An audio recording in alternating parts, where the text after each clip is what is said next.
بعض لوگ کیا کرتے ہیں کہ مثال کے طور پر امام اعظم ابو حنیفہ رحمۃ اللہ علیہ نے ایک مسئلہ بیان کیا تو بعض فتنہ پرور لوگ جو فتنہ پھیلانے والے لوگ ہوتے ہیں وہ کہتے ہیں کہ نہیں دیکھو ان کی یہ جو بات ہے نا یہ فلاں حدیث کے مخالف ہے، وہ حدیث پاک تو فلاں فلاں کتاب میں ہے، بخاری میں ہے، مسلم میں ہے، وغیرہ وغیرہ۔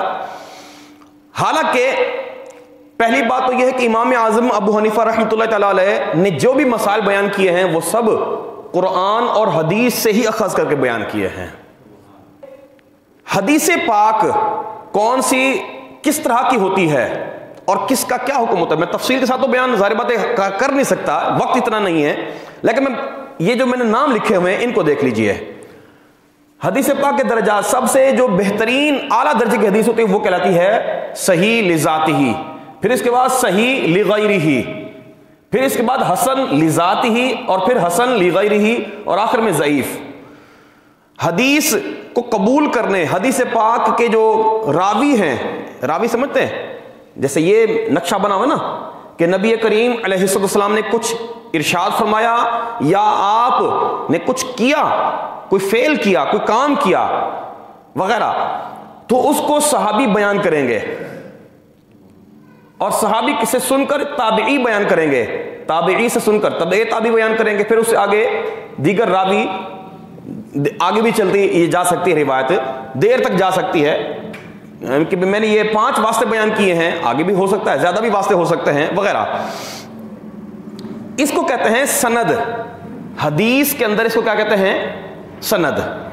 اور اس طرح سے بیان کرنے کو کہتے ہیں روایت کرنا، اور اس طرح سے روایت کرنے والے کو، اس طرح سے بیان کرنے والے کو کہتے ہیں راوی۔ ٹھیک ہے، پہلی بات تو آپ کو میں یہ عرض کر دوں کہ حدیث پاک میں جو کتابوں کے اندر، حدیث پاک کی کتابوں کے اندر جو مرتبہ بخاری شریف کا ہے وہ کسی اور کتاب کا نہیں ہے،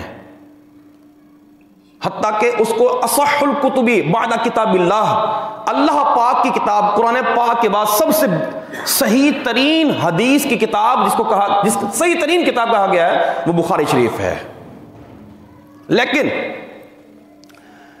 یہ جو راوی ہوتے ہیں نا، راوی، ان راویوں کے حالات، ان کے اپنے کردار، ان کے اپنے انداز، ان کے اپنے حافظے کے اعتبار سے یہ قسمیں بنتی ہیں، صحیح لذاتہ، صحیح لغیرہ، حسن لذاتہ، حسن لغیرہ، ضعیف۔ اس کی پھر شرائط بیان کی گئی ہیں، اس میں سے تقریباً 3-4 شرطیں نا وہ صرف راوی کے بارے میں ہیں۔ تو اگر اس راوی کے اندر کوئی کمزوری نہ ہو، 6 شرطیں بیان کی گئی ہیں، 6 شرطیں پوری ہوں اور صحیح طریقے سے پوری ہوں تو وہ کہلاتی ہے صحیح لذاتہ۔ صحیح نا؟ اگر اس میں کوئی تھوڑی بہت کمی آ جائے راوی کے اندر، جیسے کچھ حافظے میں تھوڑی کمزوری ہے، کمی آ جائے، تو وہ ڈائریکٹ حسن لذاتہ ہی بن جاتی ہے۔ پھر اسی طرح سے حسن لذاتہ ہی 2-3 ایک طرح کی حدیثیں مل جائیں تو پھر وہ یہاں سے اوپر آ جاتی ہے، صحیح لغیرہ ہی ہو جاتی ہے۔ اگر حسن لذاتہ ہی جس طرح سے ہوئی ہے ویسے نہیں بنتی، اور کمزوری آ جاتی ہے، اس کے حفظ میں اور کمزوری آ جاتی ہے، یا کوئی اور ایسی بات آ جاتی ہے جس کی وجہ سے روایت میں کمزوری زیادہ ہو جاتی ہے، تو وہ حدیث ضعیف ہو جاتی ہے۔ پھر اس طرح سے چند حدیثیں جو ضعیف ہوں وہ مل جائیں، اکٹھی ہو جائیں، مطلب ایک ہی طرح کی ایک ہی بات سب حدیثوں میں بیان کی گئی ہو، تو وہ پھر اوپر کا درجہ یعنی حسن لغیرہ ہی ہو جاتی ہے۔ اب جب یہ بات ہے کہ حدیث کے یہ درجات ہیں، تو سب سے پہلی بات تو یہ ہے کہ بعض لوگ یہ دھوکہ دیتے ہیں اور کہہ دیتے ہیں کہ یہ حدیث صحیح نہیں ہے، اور ہماری عوام جس کو پتہ ہی نہیں ہوتا وہ سمجھتے کہ صحیح نہیں ہے مطلب من گھڑت ہے، جھوٹی حدیث ہے، لا حول ولا قوت الا باللہ۔ صحیح نہ ہونے کا مطلب صرف یہ ہوتا ہے، کسی امام نے کہا نا کہ یہ صحیح نہیں، مطلب صحیح لذات ہی نہیں ہے، ہو سکتا ہے صحیح لغیرہ ہی ہو سکتا ہے حسن لذات ہی ہو سکتا ہے حسن لغیرہ ہی ہو، وہ کچھ بھی نہ ہوئی تو ہو سکتا ہے کہ وہ ضعیف ہو۔ کسی حدیث کو من گھڑت قرار دینے کے لیے بہت یوں سمجھ کے بھی آگے تک جانا پڑتا ہے، بہت آگے تک جا کر یہ ثابت ہوتا ہے، تحقیق کے ساتھ ثابت ہوتا ہے کہ یہ حدیث من گھڑت ہے، جھوٹی حدیث ہے۔ اس کو کہتے ہیں حدیث موضوع۔ جو حدیث موضوع نہیں ہے تو وہ ان 5 کیٹیگریز میں سے کسی ایک کیٹیگری کی ہوگی۔ جب حدیث پاک ہے تو درجات ان کے اپنی جگہ پر ایسے ہیں کہ بھی اس میں احکام میں فرق ہوتا ہے. یہ تو پہلی بات ایک میں نے عرض کی ہے. دوسری بات یہ ہے کہ امام بخاری رحمۃ اللہ تعالی علیہ ان کا حوالہ پیش کر کے لوگ کہتے ہیں کہ بھی امام بخاری نے تو حدیث پاک یوں بیان کی ہے, یا امام مسلم میں تو حدیث پاک یوں بیان کی ہے, جبکہ آپ کے امام ابو حنیفہ رحمۃ اللہ علیہ تو وہ تو یوں کہتے ہیں.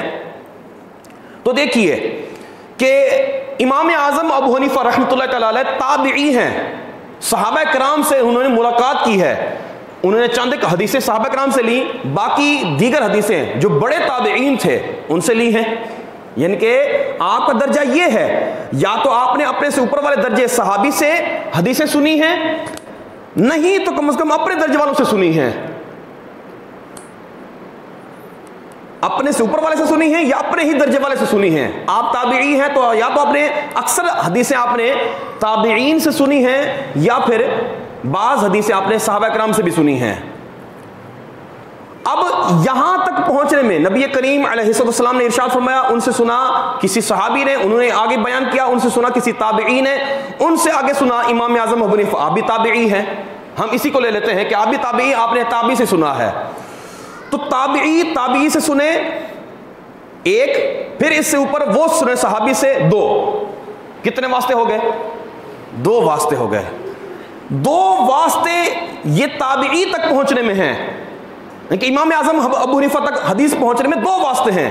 اور آپ کی بہت ساری ایسی احادیث ہیں, سینکڑوں کی تعداد میں, ایک دو کی تعداد میں نہیں, سینکڑوں کی تعداد میں ایسی حدیثیں ہیں جن میں صرف امام اعظم ابو حنیفہ رحمۃ اللہ علیہ اور نبی کریم علیہ السلام کے درمیان میں صرف دو واسطے آتے ہیں. اور بعض آپ کی وہ احادیث بھی ہیں جو آپ نے ڈائریکٹ صحابی سے سنی ہے, صرف ایک واسطہ آتا ہے. اور دیگر آئمہ جتنے بھی ہیں, ان کے بعد والے جتنے آئمہ ہیں, ان میں سے کوئی ایسے امام نہیں ہیں جنہوں نے صحابہ کرام سے ملاقات کی ہو اور ان کی صرف ایک واسطے کے کوئی حدیث پاک, ایک بھی حدیث پاک نہ تو امام مالک کی ہے, نہ امام محمد کی ہے, نہ امام شافعی کی, نہ امام احمد بن حنبل کی, نہ امام بخاری کی, اور ہو بھی نہیں سکتی.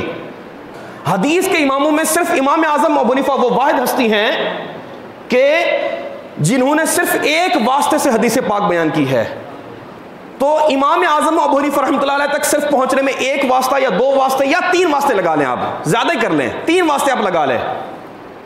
وحدان, ثنائیات اور ثلاثیات, ان کو نام دیتے ہیں محدثین. تو اس تک پہنچنے میں ان راویوں کے اندر کمزوری کتنی آئے گی؟ تھوڑی سی, اگر آئی بھی اور وہ بھی کم متصور ہوگی. جتنا دور ہوتے جائیں گے, جتنا واسطے بڑھتے جائیں گے, جتنے راوی بڑھتے جائیں گے, اتنی کمزوری کا اندیشہ زیادہ ہوتا جائے گا. تو بتائیے کہ امام بخاری وہ کہاں پر ہیں؟ امام اعظم ابو حنیفہ رحمۃ اللہ تعالی علیہ 70 ہجری میں پیدا ہوئے, 150 ہجری میں آپ کا انتقال ہوا. ان کے شاگرد امام محمد رحمۃ اللہ تعالی علیہ, ان کے شاگرد امام شافعی رحمۃ اللہ تعالی علیہ, ان کے شاگرد امام احمد بن حنبل رحمۃ اللہ تعالی علیہ, اور ان کے شاگرد امام بخاری رحمۃ اللہ تعالی علیہ کتنے بعد میں جا کر آتے ہیں. تو امام بخاری کو حدیثیں لینے میں کم از کم درمیان میں تین واسطے ضرور لینا پڑیں گے. صحیح بخاری کے اندر گنتی کی چند احادیث ایسی ہیں جن میں تین واسطے درمیان میں, باقی اس سے زیادہ والی احادیث ہیں, کم والی تو ہو نہیں سکتی. تو امام بخاری رحمۃ اللہ تعالی علیہ بہت بات کہیں تو ان کے اندر زیادہ راوی آ گئے. مثال کے اوپر یہ امام بخاری ہیں, انہوں نے جن سے سنا وہ ایک اور ہیں, انہوں نے سنا تبع تابعی سے, اور انہوں نے سنا تابعی سے, اور انہوں نے سنا صحابی سے. تو زیادہ واسطے ہوں گے درمیان میں. تو جتنے زیادہ واسطے ہوتے جائیں گے اتنا کمزوری کا اندیشہ بڑھتا جائے گا, جتنے واسطے کم ہوتے جائیں گے اتنا کمزوری کا اندیشہ کم ہوتا جائے گا. اب امام اعظم ابو حنیفہ رحمۃ اللہ علیہ نے کیا کیا؟ ڈائریکٹ صحابہ کرام سے یا تابعین سے حدیث سن کر آپ نے حدیثیں آپ نے لکھی ہیں, آپ کی حدیثوں کی کتاب بھی ملتی ہے, کتاب الآثار جو امام محمد نے لکھی ہے, یہ امام محمد امام اعظم کے شاگرد ہیں, انہوں نے ڈائریکٹ امام اعظم سے سن کر یہ حدیثیں لکھی ہیں. تو یہ کتاب کتاب الآثار امام اعظم کی حدیثوں کی کتاب کہلاتی ہے. اسی طرح سے کیونکہ حدیثیں ساری امام اعظم نے بیان کی ہیں, اسی طرح سے آپ کی مسند امام اعظم کتاب یہ بھی ملتی ہے, پڑھائی جاتی, مدرسوں میں پڑھائی جاتی ہے یہ حدیث پاک کی کتاب بھی. تو آپ نے اس پر زیادہ توجہ دینے کی بجائے آپ نے کیا کیا؟ امت کی آسانی کے لیے ڈائریکٹ آپ نے مسائل اخذ کرنا شروع کر دیے قرآن اور احادیث سے, اور یہ آپ کا وہ کارنامہ ہے کہ جو رہتی دنیا تک کے مسلمانوں کے لیے آسانی کر گیا ہے. حتیٰ کہ امام مالک رحمۃ اللہ تعالیٰ علیہ جو آپ کے بعد کے ہیں, انہوں نے بھی یہ کام بعد میں کیا ہے. اور ان سے پہلے والے جو تھے, جو دیگر ائمہ تھے, مجتہدین تھے, جیسے امام جعفر صادق رحمۃ اللہ تعالیٰ علیہ, امام اعظم کے استاد ہیں, تابعی ہیں. امام حسن بصری رحمۃ اللہ علیہ بڑے بلند پایا تابعی ہیں, لیکن ان کی فقہ ہمیں ملتی نہیں ہے, ان کے بیان کردہ مسائل ہمیں ملتے نہیں ہیں. پہلے امام اعظم ابو حنیفہ ہی ہیں جنہوں نے کیا کیا, قرآن و حدیث سے اصول وضع کر کے, قرآن و حدیث پر غور و فکر کر کے اصول وضع کر کے ان کے مطابق مسائل اخذ کرنا شروع کی ہے. فقہ کی تدوین اس کو کہتے ہیں. اب امام اعظم ابو حنیفہ رحمۃ اللہ تعالیٰ تک حدیثیں جو پہنچی وہ بہت کم واسطے سے پہنچی, تو ان کے پاس زیادہ اتھینٹک حدیثیں ہیں جس کی بنیاد پر آپ نے اتھینٹک مسائل بیان کیے. اب کوئی آج کل کا مولوی کھڑا ہو کر, کوئی ایسا شخص کھڑا ہو کر کہے کہ بھی یہ دیکھیں امام بخاری نے یا امام مسلم نے, انہوں نے تو حدیث پاک یہ بیان نہیں کی, انہوں نے تو یہ حدیث پاک بیان کی ہے.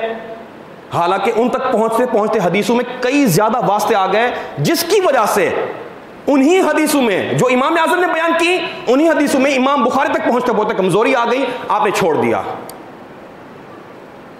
وجہ یہ نہیں تھی کہ امام اعظم نے کمزور حدیثوں سے مسائل اخذ کیے ہیں, وجہ یہ تھی کہ وہی حدیثیں جب امام بخاری تک پہنچی تو اس وقت تک وہ کمزور ہو چکی تھی, اس لیے امام بخاری نے ان کو چھوڑ کر دیگر حدیثیں بیان کی ہیں.